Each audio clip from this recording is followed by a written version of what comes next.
नमस्कार दोस्तों।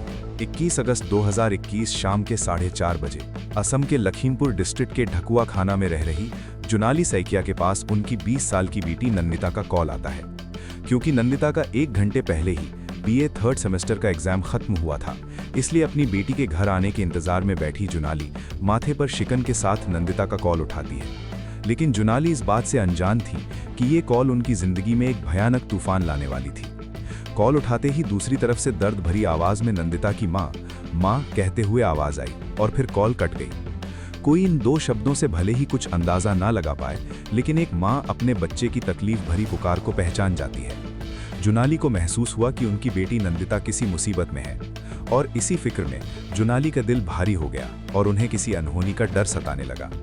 जुनाली ने बिना देरी किए नंदिता के पिता नवीन को रोते हुए कॉल करके सारी बात बताई।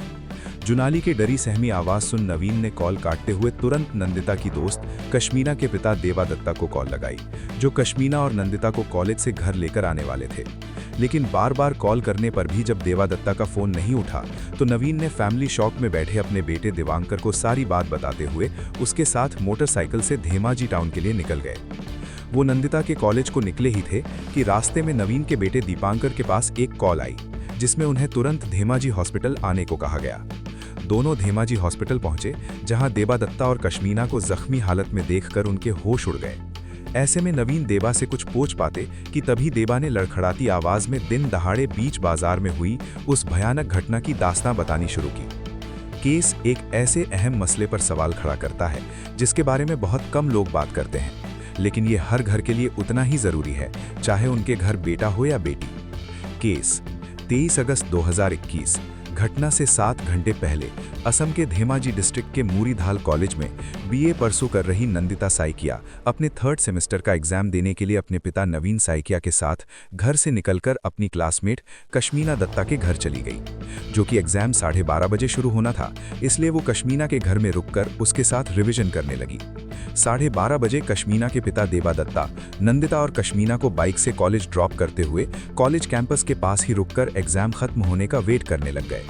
3 घंटे बाद यानी 3:30 बजे नंदिता और कश्मीना एग्जाम देकर कॉलेज से बाहर आईं, और नंदिता ने अपनी मां को कॉल करके बताया कि उसका एग्जाम अच्छा गया है और वो रास्ते में कुछ खा पीकर ही घर आएगी। कश्मीना ने अपने पिता देवा को कॉल की और उन्हें बाइक से घर ले जाने के लिए बुला लिया। सिंस देवा रास्ते में थे, देवा ने उन दोनों लड़कियों को कॉलेज कैंटीन में ही कुछ खाने को कह दिया।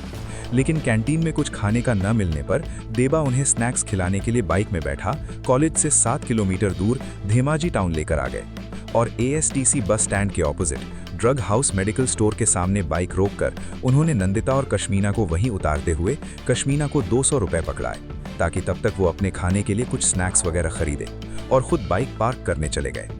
सभी इस बात से अनजान थे कि दोपहर की इस कड़ी धूप बीच बाजार होने वाला एक भयानक मंजर उनका इंतजार कर रहा था। देवा जब बाइक को पार्क करने में बिजी थे, तभी एक आदमी स्कूटी से उतरकर उनकी तरफ आया और उन पर अचानक से डाव निकालकर हमला कर दिया। डाव इस तरह का धारदार हथियार होता है जिसे अलग अलग शेप, ट्राइब और कम्युनिटी से जुड़े होने के चलते अलग अलग नाम दिए जाते हैं। देवा के बाएं हाथ को जख्मी करते हुए उसने देवा के सर पर हमला किया, लेकिन सर पर हेलमेट होने की वजह से डाव फिसलकर देवा के सीने में जा घसा। खून से लथपथ अपने पिता के चीखें सुन कश्मीना जैसे ही भागते हुए उनकी तरफ पहुंची, उस आदमी ने डाव से कश्मीना के भी सर पर वार कर दिया। हमला इतना तेज था कि एक ही पल में कश्मीना लहूलुहान होकर वहीं सड़क पर गिर गई। वो हमलावर इतने पर ही नहीं रुका। देवा को बचाने के लिए कश्मीना के साथ भागकर आई नंदिता पर तो उसने और भी बेरहमी से हमला किया। उसने डाव से नंदिता के सीने और सर पर 3 बार वार किए। उस आदमी का पागलपन देख डर से चीखती नंदिता उसे बख्शने की गुजारिश करने लगी, लेकिन उस आदमी के सर पर खून और दिमाग में शैतान सवार था। क्योंकि नंदिता की लाख गुजारिशों को नजरअंदाज करते हुए उसने उस पर फिर से 2 जोरदार हमले किए, जिसके चलते नंदिता खून से लथपथ वहीं सड़क पर गिर गई। बीच बाजार कुछ ही सेकंड्स में हुई इस भयानक घटना के चश्मदीदों के लिए ये ताउम्र ना भूलने वाला मंजर बन गया। जमीन पर पड़े जख्मी देवा ने तैसे भी करके ताकत बटोरी और सड़क किनारे पड़े पत्थर उठा उस आदमी को मारने दौड़े, लेकिन उस हमलावर ने डाव लहराते हुए आगे बढ़ने पर जान से मारने की धमकी दी, जिसके डर से उनके पैर जम से गए। जैसे तैसे भीड़ में मौजूद लोगों ने हिम्मत जुटा जब उस हमलावर को घेरना शुरू किया, तो अपनी तरफ बढ़ती भीड़ देखकर वो वहां से भागने लगा। मौके से हमलावर के जाते ही भीड़ में मौजूद लोगों ने फौरन एम्बुलेंस बुलाई और पुलिस को इस मामले की खबर दी, जिसके बाद तीनों को इलाज के लिए धेमाजी सिविल हॉस्पिटल ले जाया गया। किस्मत से देवा और कश्मीना को ज्यादा गहरी चोट नहीं आई थी, इसलिए उन्हें जल्दी डिस्चार्ज कर दिया गया, लेकिन नंदिता की कंडीशन काफी खराब थी। पुलिस ने देवा को उस घटना से जुड़ी डिटेल्स और स्टेटमेंट रिकॉर्ड करने के लिए धेमाजी पुलिस स्टेशन बुलाया। नंदिता के पिता नवीन ने अपनी पत्नी जुनाली को कॉल करके उनकी बेटी के साथ हुए इस खौफनाक मंजर के बारे में बताते हुए उन्हें भी धेमाजी हॉस्पिटल बुला लिया। आनन फानन में अपनी बहन के साथ भागते हुए जुनाली को यकीन नहीं था कि सुबह अच्छी भली घर से निकली बेटी को इस हाल में पाएंगी। बढ़ते वक्त के साथ नंदिता की कंडीशन इतनी क्रिटिकल हो गई कि उसे डिब्रूगढ़ के ब्रह्मपुत्र हॉस्पिटल में शिफ्ट करवाना पड़ा, जहां उसे आईसीयू में रखा गया। लेकिन काल तो अपनी चाल चल चुका था। नंदिता पहले ही कोमा में जा चुकी थी और डॉक्टर्स की निगरानी में उसका इलाज चल रहा था। लेकिन घटना के 4 दिन बाद ही 26 अगस्त 2021 को नंदिता की कोमा में ही डेथ हो गई। नंदिता की इस दर्दनाक मौत ने उसके माता पिता को जीते जी मार दिया था। जिस बेटी को बड़े अरमानों से वो बड़ा कर रहे थे, आज वो बेजान उनके सामने पड़ी थी। इस मातम के माहौल के बीच पुलिस ने नंदिता के कौन से कपड़ों को सीज किया और उसकी बॉडी को पोस्टमार्टम के लिए भेज दिया। जब पोस्टमार्टम रिपोर्ट सामने आई तो उसके डिटेल्स ने सबको झकझोर कर रख दिया। नंदिता के चेस्ट पर कई गहरे घाव थे, शोल्डर में बोन तक डीप कट था और सर पर 4, 9 और 10 सेंटीमीटर के 3 गहरे घाव, जो एट द एंड उसे कोमा में भेज उसकी मौत का कारण बने। अब मैं आपको उसी दिन उसी वक्त में लेकर चलता हूं जब इस खौफनाक वारदात को अंजाम दिया गया था। 22 अगस्त 2021 शाम के 4:30 बजे एसटीसी बस स्टैंड के पास अमित होटल में मौजूद एसआई अनिल शर्मा को लोगों के चिल्लाने का शोर सुनाई दिया। इस सिचुएशन में एसआई अनिल उस शोरगुल वाले स्पॉट की तरफ बढ़ने लगे कि तभी उनके पास डीएसपी रश्मि रेखा शर्मा की कॉल आई, जिन्होंने एसआई अनिल को नजदीक की पुलिस कैंटीन की तरफ बुलाया। एसआई अनिल वहां आए और डीएसपी रश्मि उन्हें गाड़ी में बिठा उस हॉट जोन में लेकर गईं। जब वो लोग स्पॉट पर पहुंचे तो वहां का मंजर देख खुद पुलिस के बीच हरिड़न दौड़ पड़ी। लोगों की भारी भीड़ लाठी डंडा लेकर बैम्बू की झाड़ की तरफ एक आदमी को चारों तरफ से घेरे हुई थी। हाथ में डाव और खून से सनी येलो टी शर्ट पहने ये आदमी वही हमलावर था जो नंदिता, कश्मीना और देवा पर जानलेवा हमला करके भागा था। आंखों में खून और मन में सनक पाले ये आदमी चिल्ला रहा था कि मैंने उस लड़की को मार दिया जिसने मेरी जिंदगी तबाह की थी। नंदिता और उसके परिवार ने मुझ पर बहुत अत्याचार किए थे। मैंने नंदिता को बहुत बार समझाया और उसके पैर भी पकड़े, फिर भी वो नहीं समझी, इसलिए मैंने उसे जान से मार दिया। अनिल जैसे ही उस जगह पर पहुंचे तो वो हमलावर को देखते ही पहचान गए, क्योंकि वो उनके घर के पास ही रहता था। बिना देरी किए वो पुलिस फोर्स के साथ उस जंगल की फेंसिंग की तरफ गए और उस आदमी को सरेंडर करने के लिए समझाने लगे।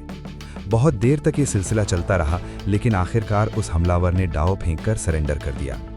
पुलिस उसे अरेस्ट कर पहले बीसीबी केयर हॉस्पिटल लेकर गई और फिर बेसिक मेडिकल चेकअप कराने के बाद पुलिस स्टेशन लेकर आ गई, जहां उसकी खून से सनी येलो टी शर्ट और फोन को जब्त कर लिया।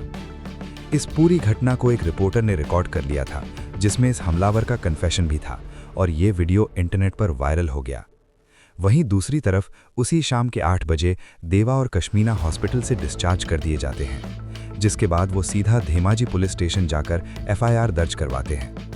पुलिस उन दोनों के स्टेटमेंट को रिकॉर्ड करते हुए उन्हें क्राइम सीन पर लेकर जाती है, जहां से पुलिस नंदिता का फोन, लाइब्रेरी कार्ड और देवा का हेलमेट सीज कर लेती है।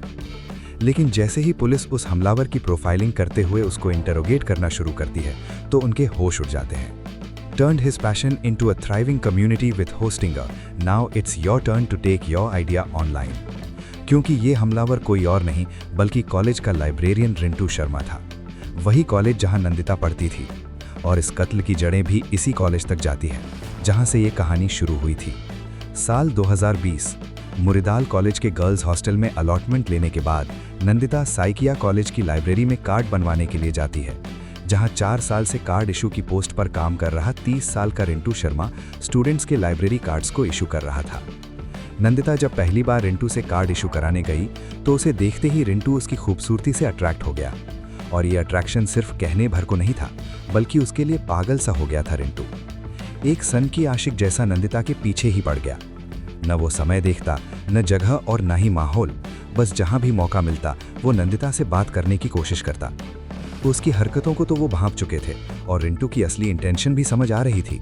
इसलिए नंदिता ने उसे at the very first instance साफ तौर पर मना कर दिया कि वो उसे बात करने में इंटरेस्टेड नहीं है। लेकिन रिंटू ने एक सरफिरे के माफिक उसका पीछा नहीं छोड़ा, बल्कि उसने तो शादी के लिए प्रपोज तक कर डाला। नंदिता ने हमेशा से रिंटू के सारे प्रपोजल्स ऑफर्स को न सिर्फ सिरे से नकार दिया, बल्कि उसे दूर रहने की वार्निंग तक दी थी। पढ़ाई लिखाई में होशियार नंदिता के अपने लाइफ और करियर को लेकर काफ़ी बड़े सपने थे, इसलिए उसका फोकस अपनी स्टडीज़ पर ही रहता था। और ऐसे में उसे लगा कि अगर वो रिंटू की हरकतों को इग्नोर करेगी तो एक न एक दिन थक हार कर वो यहीं रुक जाएगा। बस यही सोच उसके लिए भारी पड़ने वाली थी, क्योंकि ये ज़रूरी नहीं कि ऐसे बददिमाग मनचले आवारा एक लिमिट में रुकना जानते हों, और रिंटू भी इसी किस्म का आदमी था। लाइब्रेरी स्टाफ में होने की वजह से रिंटू के पास स्टूडेंट्स के पर्सनल इन्फॉर्मेशन का एक्सेस था और उन्हें पर्सनल रिकॉर्ड से उसने नंदिता का फोन नंबर निकाल उसे टेक्स्ट मैसेज में शादी का प्रपोजल भेजा। लेकिन जब नंदिता की तरफ से उसे कोई रिप्लाई नहीं मिला तो उसका जवाब जानने के लिए उसके नंबर पर बार बार कॉल करने लगा, जिससे तंग आकर नंदिता ने उसका नंबर ही ब्लॉक कर दिया। लेकिन रिंटू के दिमाग में बैठा यह फितूर यहीं पर ही नहीं रुका और वो उन रिकॉर्ड से मिली नंदिता के घर के पते पर अपनी भाभी के साथ रिश्ते की बात करने पहुंच गया। नंदिता के माता पिता ने बड़ी पोलाइटली ये कहकर उसका प्रपोजल रिजेक्ट कर दिया कि नंदिता अभी शादी के लिए बहुत ही छोटी है और अभी वो चाहते हैं कि नंदिता अभी सिर्फ पढ़ाई पर ही ध्यान दें। अब ये रिजेक्शन रिंटू के लिए डिसअपॉइंटमेंट नहीं, बल्कि एक नाकाबिले बर्दाश्त गलती थी जिसने उसकी ईगो को बहुत गहरी चोट दी थी। और यही वो ट्रिगर पॉइंट बन गया जब उसने नंदिता से बदला लेने का मन बनाया। 10 अप्रैल 2021 में जब नंदिता और कश्मीना कॉलेज से हॉस्टल के लिए लौट रही थी, तब रिंटू ने नंदिता को रास्ते में रोककर धमकी दी कि अगर वो उसको बुलवाने पर उसके साथ नहीं चली तो वो उसे या तो जबरदस्ती उठाकर ले जाएगा या फिर उसे जान से मार डालेगा। लेकिन इन धमकियों से भी जब नंदिता उसे बेपरवाह दिखी तो उसने उसे जान से मारने का फैसला कर लिया और इसके लिए उसने 21 अगस्त 2021 का दिन चुना। उसी सुबह 10:30 बजे वो ध्रुवेश्वर शर्मा नाम के एक अपने मिलने वाले के घर गया और उसकी वाइफ से काम के बहाने से ले आया। 2 घंटे बाद दोपहर के 12:30 बजे वो कॉलेज की रेकी करने पहुंच गया और जब उसने नंदिता को कॉलेज के अंदर जाते देखा तो वो कॉलेज से कुछ ही दूरी पर रुककर एग्जाम खत्म होने का इंतजार करने लग गया। एग्जाम खत्म होने के बाद जब देवा बाइक से नंदिता और कश्मीना को लेकर निकले तो रिंटू अपनी लाल स्कूटी से उनका पीछा करने लग गया और मौका पाते ही उस दिन उन सब पर दांव से हमला कर दिया, जिसकी वजह से नंदिता की जान चली गई। ये रेज में किया गया कोई मर्डर नहीं था, बल्कि ये रिंटू के पैथोलॉजिकल एंटाइटलमेंट के माइंडसेट को दर्शाता है। ऐसे लोगों को उन्हें अनहेल्दी वे में ये लगने लगता है कि वो सबसे खास हैं और वो सब कुछ डिजर्व करते हैं। ऐसे में जब उन्हें कोई रिजेक्ट करता है या कोई बाउंड्री सेट करता है, वो इसे अपनी सेल्फ रिस्पेक्ट पर बहुत बड़ा हमला मानते हैं। उनके लिए रिजेक्शन डिसअपॉइंटमेंट नहीं, बल्कि एक इंसल्ट होती है और यही इंसल्ट रिंटू को महसूस हुई जब उसे नंदिता को पाने के सारे रास्ते बंद नजर आने लगे और उसे लगने लगा कि वो नंदिता पर कंट्रोल खो चुका है। तब ये रिजेक्शन ही उसका ट्रिगर पॉइंट बन गया। रिंटू का दांव चुनना कोई रैंडम सिलेक्शन नहीं था, बल्कि उसके इंस्ट्रूमेंटल अग्रेशन को शो करता है। यानी उसका अग्रेशन एक पर्पस के साथ था और वो पर्पस था नंदिता को उसके रिजेक्शन की सजा देना और उस पर अपना आखिरी कंट्रोल हासिल करना। रिंटू शर्मा ने नंदिता का मर्डर अपने रिजेक्टेड एंटाइटलमेंट और कंट्रोल को वापस पाने के लिए किया था। के अरेस्ट के बाद पुलिस ने उस फुटेज को भी एविडेंस बना लिया जो न्यूज एजेंसी ने 21 अगस्त को रिंटू के अरेस्ट से पहले रिकॉर्ड किया था, जिसपे रिंटू का बिना किसी प्रेशर में दिया गया कन्फेशन रिकॉर्डेड था। इसके साथ ही नंदिता के खून से लथपथ रिंटू की टी-शर्ट, दांव और कश्मीना के स्टेटमेंट्स को एविडेंस मान चार्जशीट फाइल की गई। आखिरकार 4 साल बाद यानी 20 अगस्त 2025 को 400 पन्नों की चार्जशीट और 41 गवाही के बाद डिस्ट्रिक्ट एंड सेशंस कोर्ट ने रिंटू शर्मा को सेक्शन 324, सेक्शन 307 और सेक्शन 302 के तहत दोषी मानते हुए फांसी की सजा सुनाई। इसके साथ ही कोर्ट ने स्टेट गवर्नमेंट को ऑर्डर दिया कि नंदिता के पेरेंट्स देवा दत्ता और कश्मीना को विक्टिम कॉम्पेंसेशन स्कीम के अंडर मुआवजा भी दिया जाए। ये केस उन सभी के लिए एक सीख है जिन्हें प्यार और ऑब्सेशन के बीच का फर्क समझ नहीं आता। प्यार कभी पॉसेसिवनेस नहीं होता। अगर कोई आपको ना कहता है तो उसका मतलब ना ही है। उसे इंसल्ट या चैलेंज समझने की बजाय उसे एक इंसान के डिसीजन के रूप में ही लेना चाहिए। अगर कोई बाउंड्री सेट करता है तो उसकी रिस्पेक्ट करना आना चाहिए। नंदिता का केस हमें ये सिखाता है कि एक नो की कदर करना किसी भी शख्स के चरित्र का सबसे बड़ा इम्तिहान है और वही असली मर्द होने की पहचान भी है। सभी लड़कियों से मेरी गुजारिश है कि ऐसे रेड फ्लैग्स को इग्नोर मत करो, बल्कि उन्हें पहचानो। अगर कोई बार बार लिमिट क्रॉस कर रहा है, आपको तंग कर रहा है या आप भी ऐसे किसी सरफेरे से परेशान हो तो प्लीज़ इसे नज़रअंदाज मत करो। आप अपने परिवार, दोस्तों और हो सके कानून की मदद लो, क्योंकि आज के ज़माने में सबसे बड़ी सुरक्षा अवेयरनेस है, इसलिए आवाज़ उठाना कमज़ोरी नहीं बल्कि अपनी ज़िंदगी को सुरक्षित रखने का सबसे पहला कदम है। वीडियो अगर पसंद आई हो तो प्लीज़ चैनल को सब्सक्राइब कर लें। धन्यवाद।